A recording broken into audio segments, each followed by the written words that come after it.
Now we will consider our question number 4.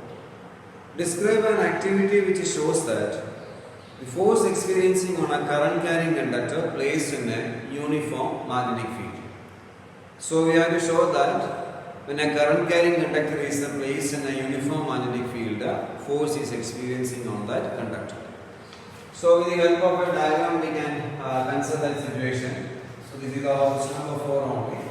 So this is we are considering the case of an aluminum rod in which current is passing through this aluminum rod. So this is we are considering the case of a conductor, and this is where it is connected to an external source. So here this way we are connecting our negative terminal positive. So and negative and positive, and this is where one key is also connected, and in this way this. And this is suspended with the help of a, you can observe that with the help of some stand arrangement we are suspending this. So this way this rod is suspended in this manner. You can see that this rod is suspended with the help of a stand.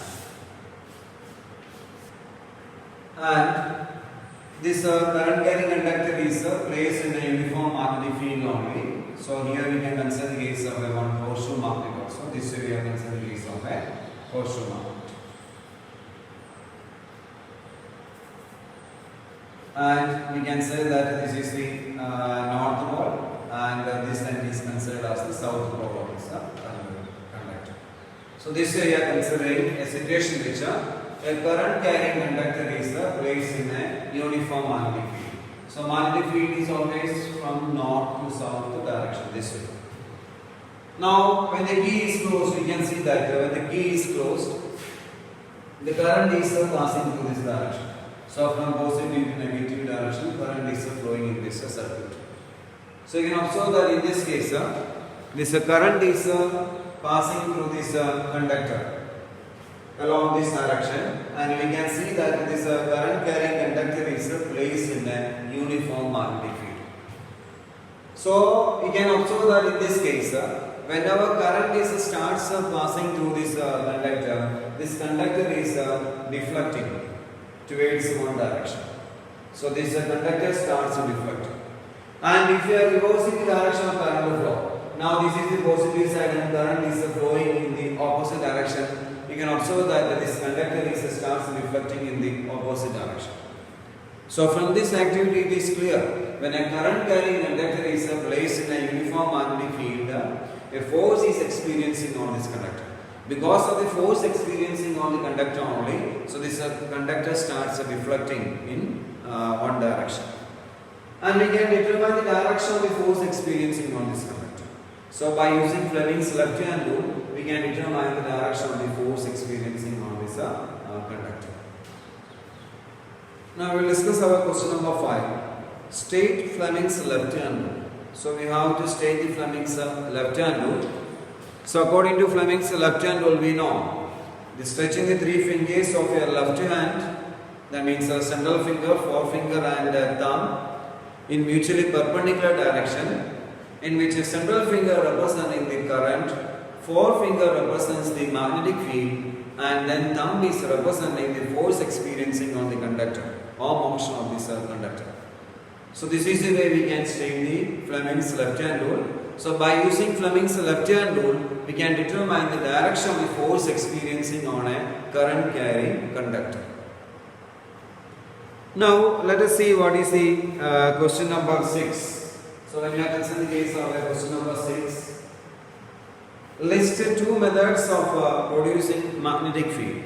So we have to mention two methods of producing magnetic field, or two sources of a magnetic field, we can say that.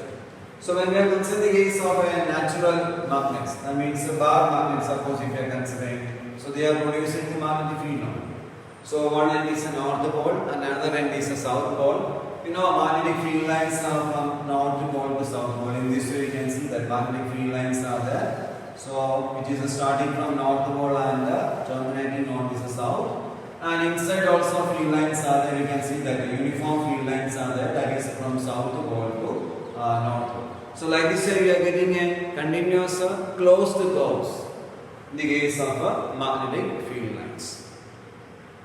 And one more situation which source of a magnetic field is we can say that in the case of a current carrying coil or in the case of a solenoid. In that case also magnetic field is producing. So when we are considering the case of a solenoid, in this way we are considering the case of a solenoid, and a battery is also connected. In this way we are connecting a cell or a battery, and a key is also connected. So when this key is closed, current is flowing through this conductor, that means a coil, and this current carrying coil or a solenoid is act as a magnet, and it is producing these magnetic field lines. So this is also considered as a source of a magnetic field. So we know one end is act as a north pole and another end is act as a south pole, and so this is where we can consider the case of field lines are producing in the case of a solenoid. And inside also you can see that field line. Suppose this is a north end and this is a south end, so you can see that. So from north to south, outside you can see that, and inside it is from south to north. This way you can see. So this is the way we can consider the case of field lines in the case of a solenoid. Thank you.